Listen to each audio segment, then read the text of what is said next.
Tanggal 22 Juni 2020, Kota Jakarta genap berusia 493 tahun, atau 332 tahun lebih muda dari Kota Banda Aceh atau 805 tahun. Ibu kota negara Indonesia itu didirikan oleh seorang putra Aceh bernama Fathahillah. Yang ternyata, kontribusi Aceh untuk RI bukan hanya menyumbangkan 2 pesawat terbang dan kapal laut sebagai modal awal Indonesia ketika baru merdeka atau bahasa Pase yang dijadikan lingua franca, tapi juga mendirikan ibu kota negara ini.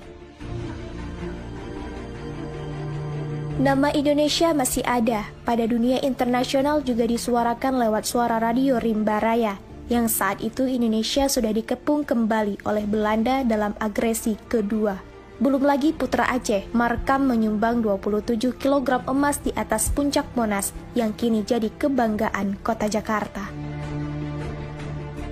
Bahkan Aceh juga menyumbang hasil gas alamnya selama puluhan tahun untuk pusat yang dikembalikan ke Aceh hanya 0%, meskipun sudah ada undang-undang bagi hasil 70 untuk Aceh, 30 untuk pusat. Dalam referensi lain, kota Jakarta didirikan pertama sekali oleh Ahmad Fathahillah, putra Aceh asal kerajaan Pasai, Aceh Utara, yang hijrah ke Tanah Jawa pada awal abad ke-15 Masehi.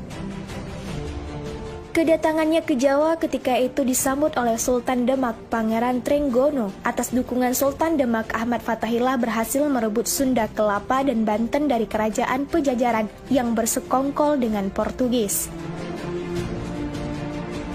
Penyerangan Fathahillah ke Pejajaran memperoleh 2 kemenangan sekaligus. Selain berhasil merebut Sunda Kelapa dari kerajaan Pejajaran, juga berhasil mengusir Portugis dari Sunda Kelapa, daerah taklukannya.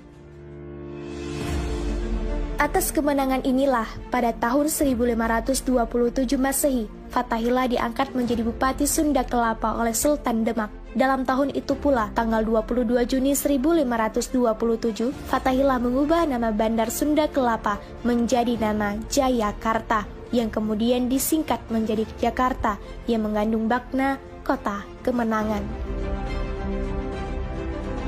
Tapi sayangnya dan sangat memprihatinkan, dengan menggunakan nalar sejarah kritis, apa yang dipamerkan pada Museum Fathahillah ini seperti ada banyak periode sejarah yang dipenggal dan ditenggelamkan. Sebab sejarah Jakarta yang diinformasikan dan dipamerkan hanyalah informasi masa prasejarah hingga masa kolonial. Tidak adanya kita temukan periode sejarah Jayakarta semasa Fathahillah. Periode sejarah Fathahillah dihilangkan, terlihat dilompatkan dari zaman prasejarah, zaman Hindu-Buddha, langsung ke zaman Batavia di bawah kolonial Belanda. Perubahan-perubahan nama Jayakarta menjadi Batavia pada 14 Maret 1621. Ketika itu Belanda berhasil menguasai Bandar Jayakarta, nama yang diberikan oleh Fathahillah 22 Juni 1527. Penamaan Batavia oleh Belanda untuk mengganti nama Jayakarta adalah untuk mengenang suku Batavier, sebuah suku tertua di Belanda yang terdapat di lembah sungai Rhein yang dianggap sebagai leluhur orang Belanda.